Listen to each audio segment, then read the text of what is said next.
We're gonna be lowering the front suspension on the S14, cleaning the Origin Stylish Line aero, mounting it with riv nuts. And this is all coming together to get the car ready for an event, which will be our first event of the new year. If you want more details about that, watch till the end because I'll talk more about it. But for now, we're gonna jack the front up and adjust the front suspension. The garage is an absolute mess right now, don't judge me. I'm gonna move the aero, get the jack underneath.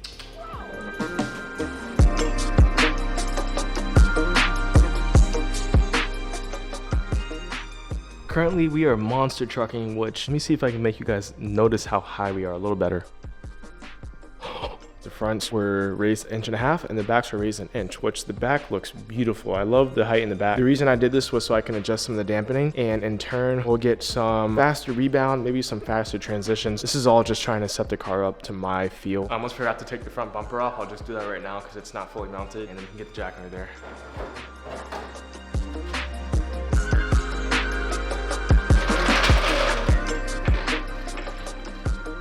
Look at this monster truck fitment. Like, come on right now. Are you for real?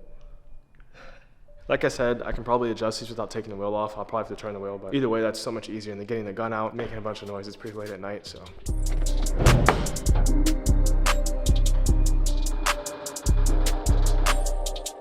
Of course, I blocked myself out.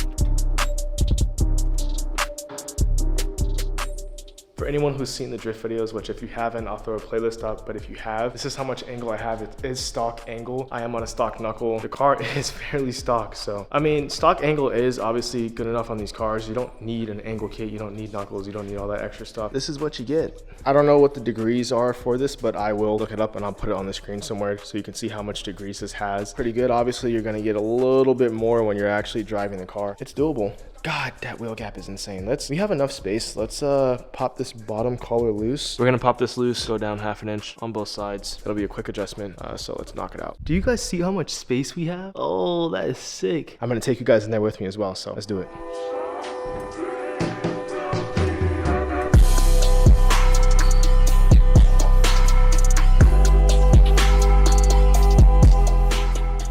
There's our measurement. I don't know how good you guys can see this, but that is 1/2 inch. And we moved it up because we are lowering it. If you want to raise it, move it down, vice versa.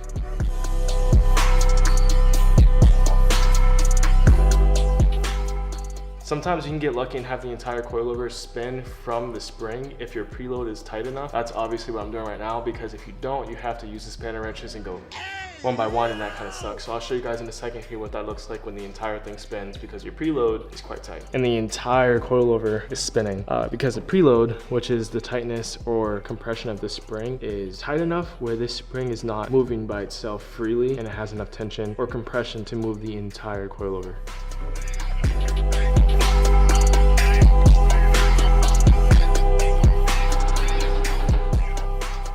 Look at this on this side. That's like barely turning in, but that's full lock. Of course, that's the trailing wheel, so I don't think it turns as much. This is like suspension geometry, suspension science, which I'm not a master in, but wow, that caught me off guard for a second.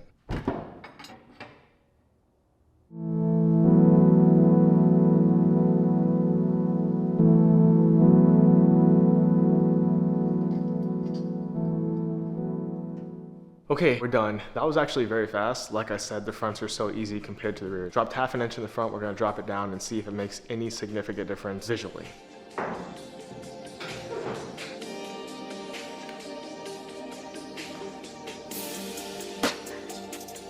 Obviously, don't forget that I raised it 1 inch, so it's not gonna go back to how it was before, but 1/2 inch is a pretty significant drop in the front. I'm gonna put back all this aero, and tomorrow we're actually gonna be wiping it down. Front bumper still has the scuff from our first track day when I ran over a cone, and it still has bugs on it, and so does the rad support. So the car overall needs cleaning, and we're gonna do that tomorrow when we pick back up after work.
but this bitch here stand for Hermes. Yeah, I done popped me up. Yeah, yes, I heard that, but the name what you like.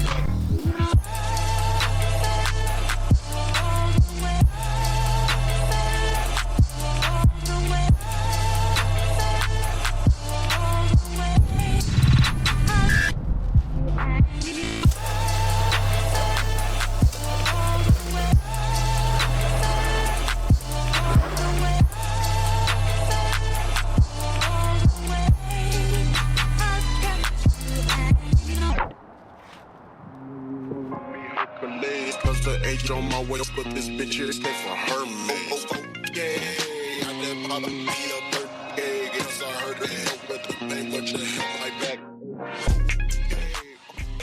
So the aero is all super clean. It's been drying over here. Everything's pretty much dry except for the rear bumper. And we did the first wash on the S14. Since I've owned the car, I've never in my life washed this car. It's always just been such a project with so many holes and leaks that I've just never done it. And you guys know, if you watch the channel, this thing leaks a lot, but we had certain parts taped up. And I sprayed it a different way and I washed it a certain way and I was able to get it done. Obviously the car doesn't look perfect because it has a lot of blemishes, but in the future, when we really just dive in, prep this car and paint it, it'll look so good. It does look significantly cleaner. Obviously it looks kind of torn apart without the aero, but once the aero's on, this thing's gonna look killer. If you guys enjoyed the b-roll, also make sure you leave a like down below.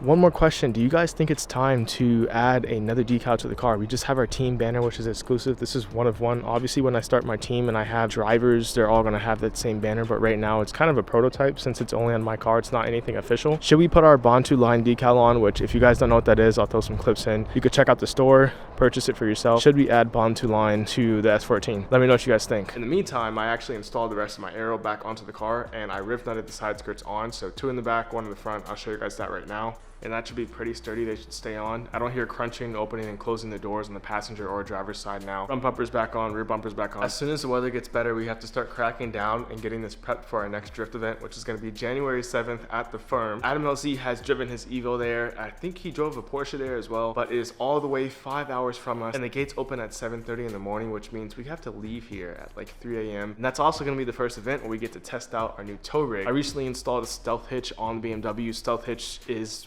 what the name means.